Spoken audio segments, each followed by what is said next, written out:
தென்கிழக்கு வங்கக்கடல் பகுதியில் குறைந்த காற்றழுத்த தாழ்வு பகுதி உருவானதாக வானிலை மையம் தெரிவித்திருக்கிறது. இது நாளை மறுநாள் காற்றழுத்த தாழ்வு மண்டலமாக வலுப்பெறும் வாய்ப்பு இருப்பதாகவும் வானிலை ஆய்வு மையம் தெரிவித்திருப்பதை அன்னை செய்திகளாக நாம் பார்த்து வருகிறோம். விவரங்களை செய்தியாளர் வெங்கட்ரமணன் வழங்க நாம் கேட்கலாம். வெங்கட்ரமணன், வானிலை ஆய்வு மையம் இதுகுறித்து என்னென்ன விஷயங்களை குறிப்பிட்டிருக்கிறாங்க?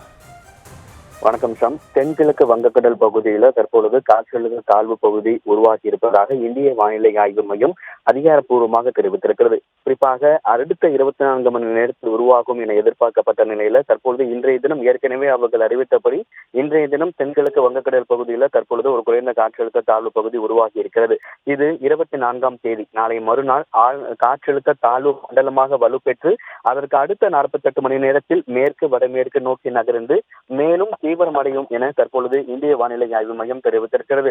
தென்கிழக்குல இந்த காற்றழுத்த தாழ்வு பகுதி உருவாகி இருந்தாலும் 24ஆம் தேதி காற்றழுத்த தாழ்வு மண்டலமாக வலுப்பெற்றாலும் மண்டலமாக வலுப்பெற்ற பிறகு மேற்கு வடமேற்கு நோக்கி நகர்ந்து வலுவடையும் என கூறப்பட்டிருக்கிறது. இது புயலாக வலுப்பெறுமா, அது புயலாக வலுப்பெறக்கூடிய பட்சத்துல எந்த இடத்துல இது கரையை கடக்கக்கூடும் அப்படிங்கிற நகர்வுகளை அதனுடைய தன்மை நகரும் திசையை பொறுத்துதான் தெரியும் என தற்போது இந்திய வானிலை மையம் தெரிவித்திருக்கிறார்கள். தொடர்ச்சியாக அதனுடைய நகர்வுகளை தொடர்ந்து கண்காணித்து வருவதாகவும் அவர்கள் தெரிவித்திருக்கிறார்கள். இன்று காலை 8:30 மணி நிலவரப்படி தென்கிழக்கு வங்கக்கடல் பகுதியில் தற்பொழுது காற்றழுத்த தாழ்வு பகுதி உருவாகி நாளை மறுநாள் காற்றழுத்த தாழ்வு மண்டலமாக வலுப்பெற்று அதற்கு அடுத்த 48 மணி நேரத்தில் மேலும் வலுவடையும் என குறிப்பிடப்பட்டிருக்கிறது. இது புயலாக மாறுமா, எந்த திசையை நோக்கி செல்லும், புயல் கரையை கடக்கும் போது எந்த இடத்தில் கரையை கடக்கும் உள்ளிட்ட விவரங்கள் அனைத்துமே படிப்படியாக அது வலுப்பெறும் பட்சத்துல தெரிய வரும் என கூறப்பட்டிருக்கிறது.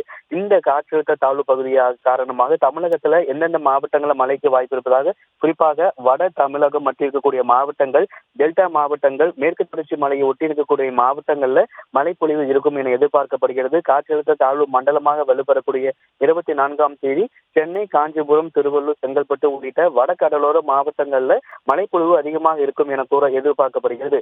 கடந்த மாதம் 16ஆம் தேதி தமிழகத்துல வடகிழக்கு பருவமழை தொடங்கியிருந்தாலும் தற்பொழுது வரைக்கும் வடகிழக்கு பருவமழை பெரிய தீவிரத்தன்மையை அடையாத நிலையில இந்த காற்றழுத்த தாழ்வு பகுதி வடகிழக்கு பருவமழைக்கான மழையை கொடுக்கும் என எதிர்பார்க்கப்படுகிறது. இந்த நிலையில்தான் இன்றைய தினம் தென்கிழக்கு வங்கக்கடல் பகுதியில ஒரு காற்றழுத்த தாழ்வு பகுதி உருவாகி இருக்கிறது.